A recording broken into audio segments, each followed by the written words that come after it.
time here on my channel. I'm trying to grow my channel by doing two things I really like, and that is I really love working in Photoshop and in graphics in general. I've been doing it for a long time, and I really like doing favors for people, doing things for free. So I'm doing that too.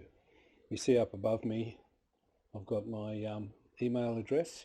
If you've got something you would like me to do for free, feel free to send it. Just hit me up on email, hit me up through Facebook, YouTube, whatever's easiest for you. And I'll try and do you a favor. I'll fix a torn photo, I'll fix an old photo, I'll fix a damaged photo, take the X out of a photo, whatever you like. Just hit me up. As long as I can share with other people like this one, that'd be great. This is not a commission, this is a random internet image I found. It's a good one for demonstrating a couple of really good useful techniques to do old photos that are faded. And also this one's got these horrible little dots in the corner that a lot of these 70s 80s photos have. It's a texture on the original material that they're printed on, and when you shoot them like this with a digital camera or a phone camera, even on a scanner, sometimes you'll get these little patterns, and I'll show you how to get rid of that. So let's dive straight in. First thing I always do with these is make sure I'm in CMYK mode.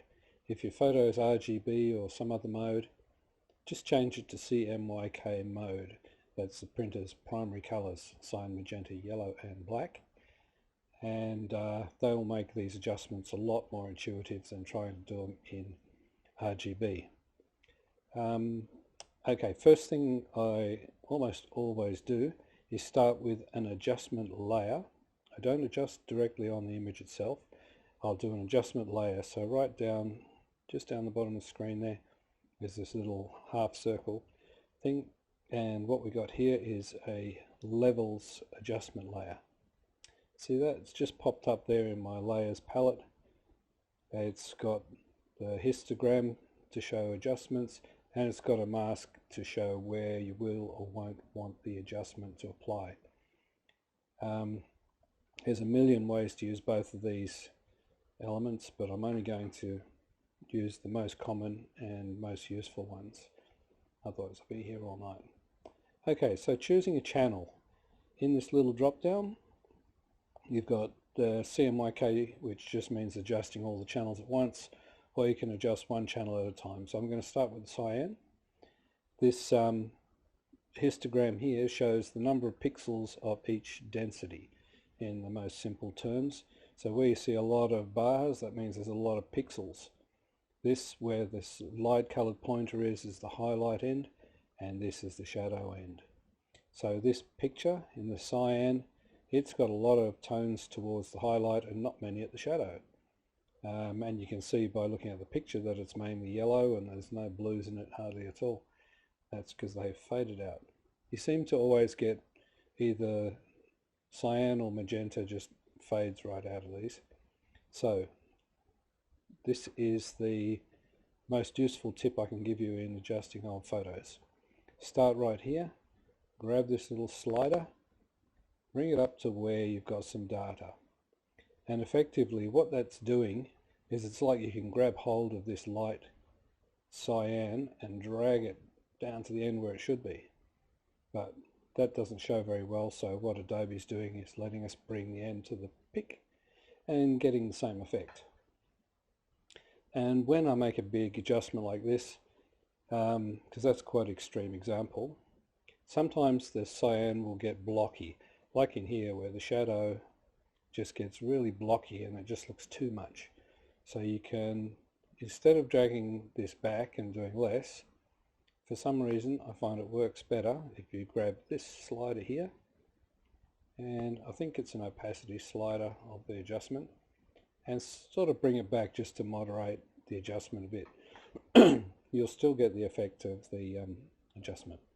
Okay, so now we'll just do that same principle through each channel. We'll go to the magenta and we'll have a look. Where it's flat, that means there's just some sort of dead pixels, not much doing, and that's the shadow.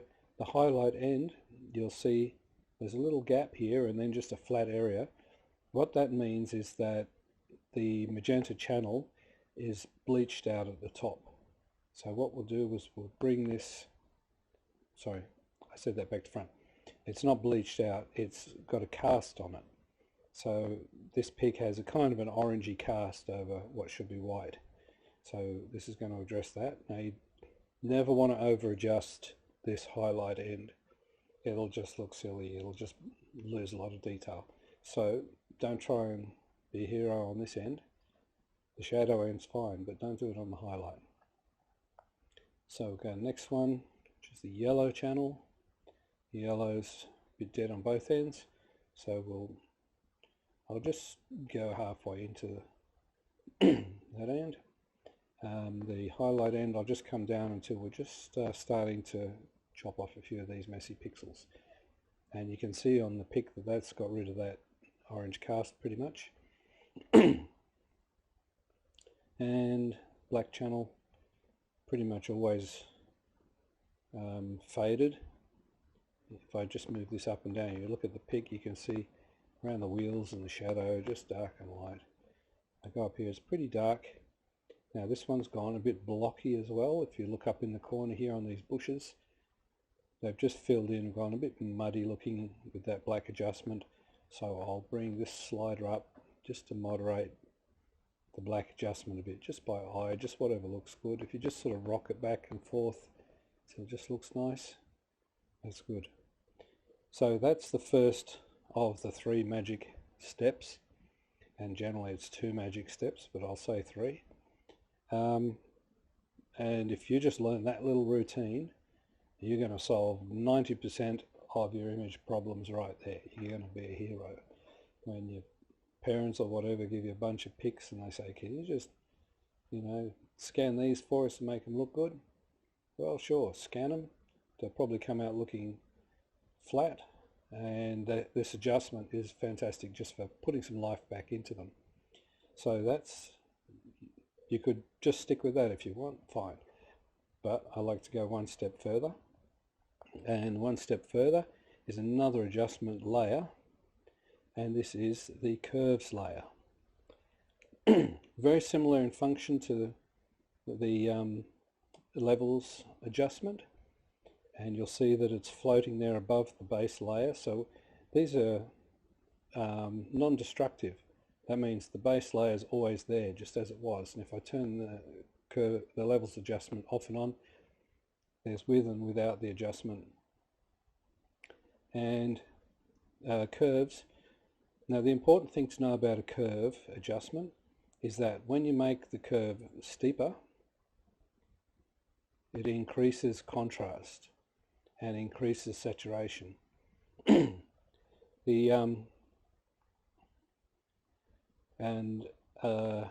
What I like to do here is trade off. So what we've got, the curve here gets steeper in the mid-tones. That means that the mid-tones, which are all the important parts of the pic, they get more contrast, more saturation, and just bring that vividness to the pic. And the way I do it almost always is have 2 points, one at the highlight quarter tone and just pull it down a little bit, one at the shadow quarter tone, in other words 3/4 of the way across, and pull that up a bit. And as a rule of thumb, when you do it, keep the line passing through the middle of that grid, and that'll give you the best results. If you hold shift and click on the second point, now both of those are selected, and I can use my arrow keys to just move that left and right, and it's like changing the exposure, so it just darkens or lightens. So that middle position is the median, so to speak, and if I go a little bit to the right, that just lightens this pic up a little bit, which I think does it some good. And you can move it up and down as well. just to balance the highlight and shadow adjustments. So I like that. That's just given that a bit of punch. The pic, it's not great for detail. There's a lot of it blown out, and it looks like it's shot with a phone camera. So yeah, it's never going to be the greatest, but we can sure make it a big improvement. Now, step 3 of this one. So those, just to reiterate, those 2 steps there, you do those on any old pic, and people are going to love it, because that is just going to punch up any old faded pic. And with a bit of practice on those techniques, you'll soon be a Photoshop wizard of fixing old photos. Now on to lesson 2 in here, is we're going to get rid of these specks in the background. And there's a pretty amazing method which I just love. So what we do is duplicate the background layer. So I'll do that by grabbing the layer here and dropping it on the new layer icon. So uncopy. And what we're going to do with this is a destructive adjustment. So it's not like the other adjustments we've done with the levels and the curves. This itself is the adjustment layer. So this layer here is going to get destroyed to some extent, but it's going to be good for our photo. And what I want to do with it is, I don't want it over the whole photo, I only want to do a certain area. So if I click here, we get a layer mask. And a layer mask is like a way of turning a layer off and on. And the way you turn it off and on is make the layer mask either black or white. So when it's white like this, the whole layer is visible. When it's black, if I click invert here, that layer goes black. So what you're seeing now is actually none of that layer. You're just seeing the base. And whatever I do to this layer copy, you won't see. So what I'm going to do is, I'm going to do something that actually destroys this layer. So I'll just invert back again so you can see what I'm doing. Now what I'm going to do is take filter, and under noise and median, oops, my mistake, I've got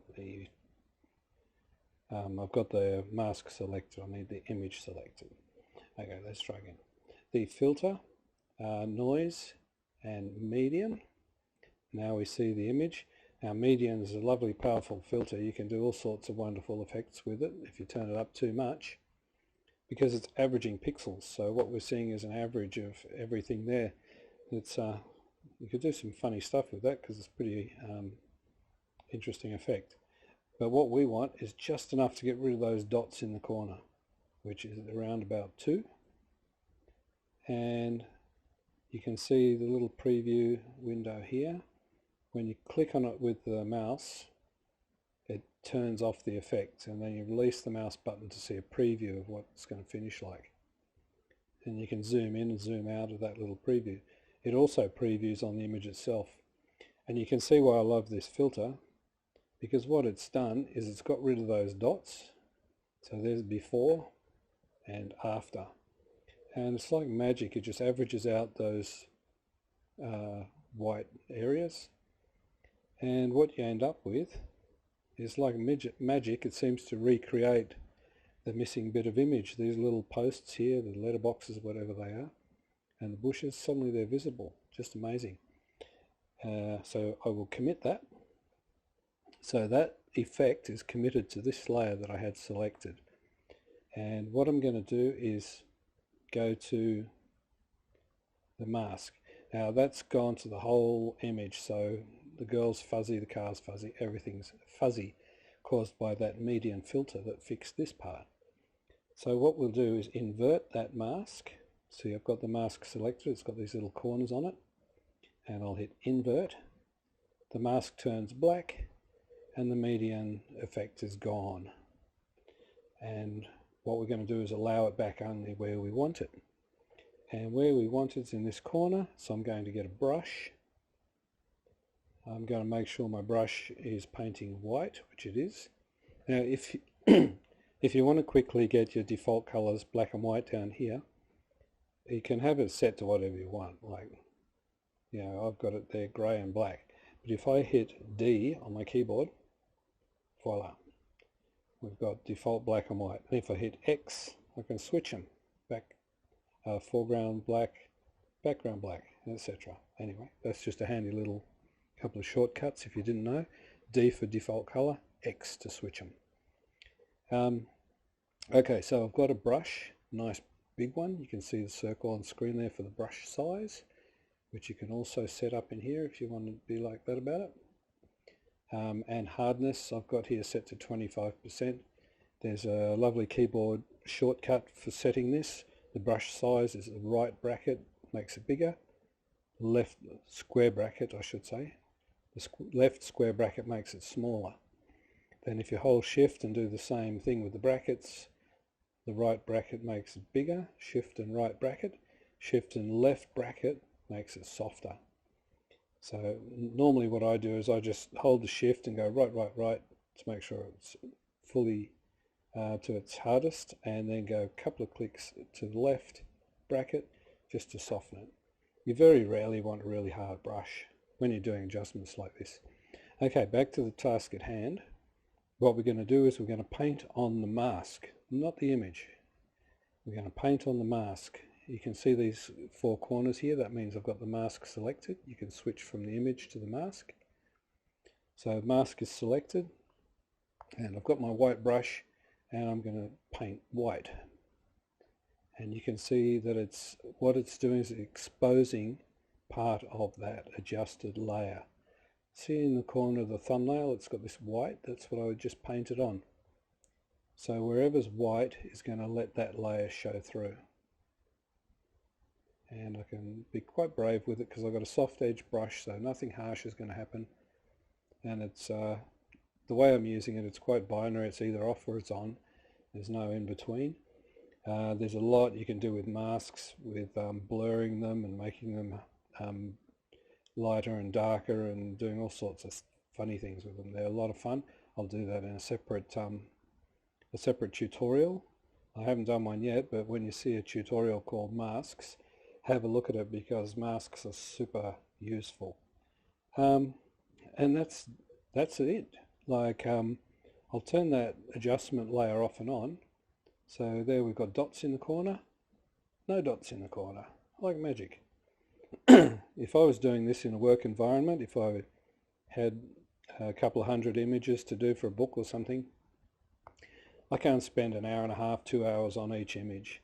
Don't have that luxury in commercial world, so I would do these adjustments I've just showed you on every image, and I could get through hundreds of images in a day. I'll be allowing 2-3 minutes each, and that'll let me do a levels adjustment, a curves adjustment, and with some of them a little retouch or repair, whatever. And through my tutorials I'm showing a lot of these little techniques that are very quick, very powerful, because I don't want anything that takes a lot of time or a lot of fiddling. You won't see me going in and making a mask around the girl's hair and adjusting that, and then doing one around the car body, adjusting that. I might have to do that from time to time, but it's certainly not going to be a regular feature. One of the best rules I can tell you is that if something is wrong with the photo, it's wrong with the whole photo. If you've got somebody requests, I don't want this car yellow, I want it blue, that's another thing. But if you've got a photo and it's just faded, or it's over or underexposed, then the whole photo is over or under, the whole photo is faded, or the whole photo is pink where it should have been neutral. These things are easily fixed. And after doing this for 25 years, I'll show you the most efficient way to do these basic corrections. Sure, if you want to spend another hour and a half on that image, go right ahead. You'll improve it, but 95% of what can be done with that image is done there in 5 minutes. And it's a lot of fun. You grab some of mum and dad's old photos and scan them and do this to them. They will love it because it'll bring life back to the photos, it'll preserve them. Share them with your siblings, share them with your kids. Just get in there, scan them, shoot them with your phone, whatever you've got to do. And just have a look at some of my tutorials and I'll show you how to handle them quite quickly and efficiently. If you've got something you want me to do as a tutorial, feel free, just send it to me, and I'm more than happy to do it for free. And I just appreciate it if you spread the word, mention me on your socials, and subscribe to my YouTube channel or visit my Facebook page, and give me something to do. I'll be more than happy to take it on. So I'm going to leave that photo there, except for one little postscript. When you save this, save it as a PSD or a TIFF, something like that retains these curves and adjustment layers, because then you've got the opportunity to come back and do a bit more on it. If you're going to share this with the family or just put it in your photo album, whatever, what I really like to do is use Export, Save for Web Legacy. They have it on Mac and the PC, and this is a great little plugin, so to speak. What you can do is choose JPEG, maximum quality, convert to sRGB, that'll make it monitor and phone friendly, and you can set a size. This will come up at the size you're working at. If you want to change it up and down, obviously do whatever you like, but you know, me personally, I just usually save them at about 1600 pixels or something like that if it's just going to be viewed on a computer or on the phone, whatever. That's plenty big enough. If you're going to print them on a printer, then go a bit higher and, you know, spend a bit more time on the image and get it looking smooth. So as for this tutorial, I'm going to leave it there, and we'll leave the lovely lady sitting on her car, and I'm glad that we could bring a bit more colour back to her life. So thanks for watching. Please send me projects, spread the word, help me grow my channel, and hopefully we'll have a bit of fun. Thanks for watching. Bye.